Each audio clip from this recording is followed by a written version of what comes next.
حضرت وہب ابن منبہ رحمۃ اللہ علیہ فرماتے ہیں بنی اسرائیل کا ایک بادشاہ تھا، محل اس نے اپنا تعمیر کرنا تھا۔ یہاں ہمارے ہاں پتہ کیا ہوتا ہے، یہاں ہمارے ہاں اللہ تعالیٰ خیر کرے پورے کے پورے گاؤں سوسائٹیاں بنانے کے لیے اٹھا دیے جاتے ہیں۔ یہاں کہتے ہیں کہ ہم باؤنڈری کرنے لگے ہیں، اگر زمین ہمیں نہیں دو گے تو بند کر دیں گے راستہ ہی تمہارا، کیونکہ ہم نے آگے سے بھی خرید لیا اور پیچھے سے بھی۔ کس نے اجازت دی؟ نبی پاک صلی اللہ علیہ وسلم نے تو کہا جو رستے کا خالی نشان مٹائے وہ بھی لعنتی ہے، جو نشان مٹا دے اور جو رستہ ہی کسی کا بند کر دے۔ لیکن چونکہ اس کے پاس دولت ہے اور اوپر تک اس کے ہاتھ مل گئے، اب اسے کو منع کر سکتا ہے؟ اور اتنے بڑے آدمی کا تو کوئی نام لے کے بھی بات نہیں کر سکتا، ڈر آتا ہے، اس لیے کہ بڑی لمبی دور دور تک ان کی باتیں ملی ہوئی ہیں لوگوں کے ساتھ، لوگ ذکر کرنا بھی پسند نہیں کرتے۔ وہب ابن منبہ رحمۃ اللہ تعالی علیہ فرماتے بنی اسرائیل کا ایک بادشاہ اپنا محل بنا رہا تھا، ایک بوڑھی عورت کی کٹیا بھی محل میں آ گئی، جھونپڑی، بیوہ عورت ہے، لاوارث ہے، اولاد کوئی نہیں۔ بادشاہ نے اس کو کہا کہ اماں جتنے پیسے تو کہے گی نا میں دے دوں گا، میرے ہاتھ بیچ ڈال۔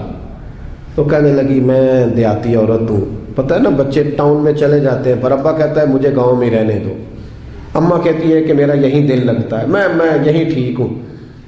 اس نے کہا بادشاہ میں پکا ہوا پھل ہوں، کسی وقت بھی گر جاؤں گی، جب میں مر جاؤں گی تو تیرا ہی ہے، میرا کون سا کوئی آگے پیچھے ہے، نہ اولاد ہے نہ کچھ اور ہے، تجھے مل جائے گا، لیکن میں بیاہ کے یہاں آئی تھی، دل کرتا ہے جنازہ اسی جھونپڑی سے نکلے تو مجھے پڑی رہنے دے، میں تیرا کچھ نہیں بگاڑتی۔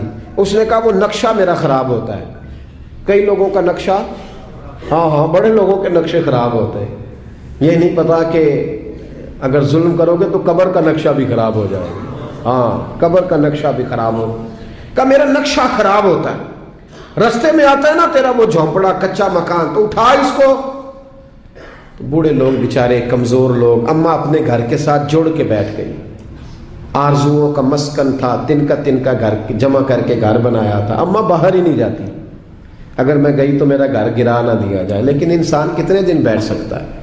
کئی دن گھر سے چمٹی رہی، آخر ایک دن انسانی ضرورت کی خاطر گھر سے باہر نکلی، چند گھنٹے دور گئی تھی، بادشاہ نے پہلے سے بندوبست کیا تھا کہ جیسے نکل جائے نا تو بلڈوزر چلا دینا، جو اس وقت سہولت تھی، گرانا فٹافٹ۔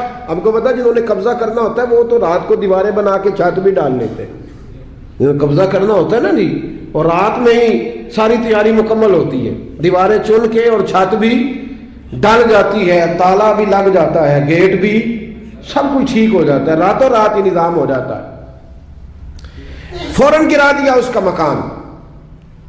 اماں چند گھنٹوں کے بعد آئی، حضرت وہب ابن منبہ کہتے ہیں پھر اس نے جو دعا مانگی تو پھر ہل گئے زمین و آسمان۔ بوڑھی تھی نا اور مظلوم تھی، اور میرے نبی کریم علیہ السلام نے فرمایا جب مظلوم ہاتھ اٹھاتا ہے تو پھر رب کریم اس کی دعا کو ضرور قبول فرماتا ہے۔ اس عورت نے ہاتھ اٹھائے اور دعا مانگی، کہنے لگی اے اللہ میں تو موجود نہیں تھی پر تو موجود تھا نا، عرش کے مالک میں تو موجود نہیں تھی پر تو موجود تھا، مالک تیرے ہوتے ہوئے میرا غریب کا گھر گر گیا۔ رب کریم نے حضرت جبریل امین کو حکم دیا کہ ذرا دوڑ کے جاؤ اور اس بادشاہ کا محل اٹھا کے اس کے اوپر گرا دے اور یہ بستی تباہ کر دے۔ جن لوگوں نے ایک مظلوم کی ساری کٹیاں بہا دی، کہا وہ محل، وہ مستری، وہ ساتھ شامل ہونے والے، وہ انجینئر، وہ ایک ہی جگہ تباہ کر دیے گئے۔